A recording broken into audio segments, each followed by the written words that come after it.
डरावनी कहानी। रात का रहस्यमय महल गांव के पास एक पुराना और सुनसान महल था, जिसके बारे में कहा जाता था कि वहां आत्माएं रहती हैं। गांव के लोग उस महल के पास जाने से भी डरते थे, लेकिन 25 साल का वीर नाम का युवक इन बातों पर विश्वास नहीं करता था। एक रात अपने दोस्तों से शर्त लगाकर वीर ने तय किया कि वह उस महल में जाकर पूरी रात बिताएगा। दोस्तों ने उसे मना किया, लेकिन वह अपनी जिद पर अड्डा रहा।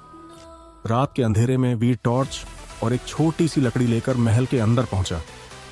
चारों ओर सन्नाटा और डरावना माहौल था।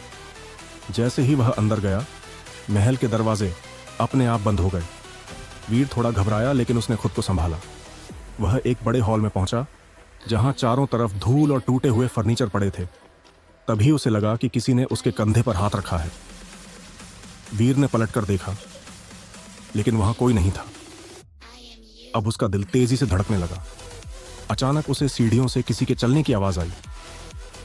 वह टॉर्च लेकर उस दिशा में बढ़ा। ऊपर पहुंचते ही उसने देखा कि एक सफेद साड़ी पहने एक औरत खिड़की के पास खड़ी है। वीर ने हिम्मत करके पूछा, तुम कौन हो?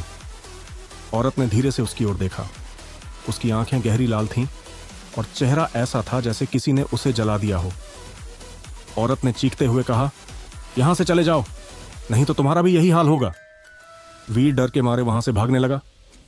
जैसे ही वह सीढ़ियों से नीचे उतरा, उसे महसूस हुआ कि कोई उसका पीछा कर रहा है। जब उसने पलटकर देखा, तो वह औरत उसके ठीक पीछे थी। उसकी डरावनी हंसी पूरे महल में गूंज रही थी। वीर ने दरवाजा खोलने की कोशिश की, लेकिन दरवाजा नहीं खुला। तभी औरत ने जोर से चीख मारी और वीर बेहोश होकर वहीं गिर पड़ा। सुबह जब गांव वालों ने महल का दरवाजा खोला, तो उन्होंने वीर को बाहर बेहोश पाया। जब उसने होश में आकर पूरी कहानी सुनाई, तो गांव वाले और डर गए। कहते हैं वीर ने उसके बाद कभी उस महल का रुख नहीं किया और वह औरत आज भी वहां भटक रही है। समाप्त।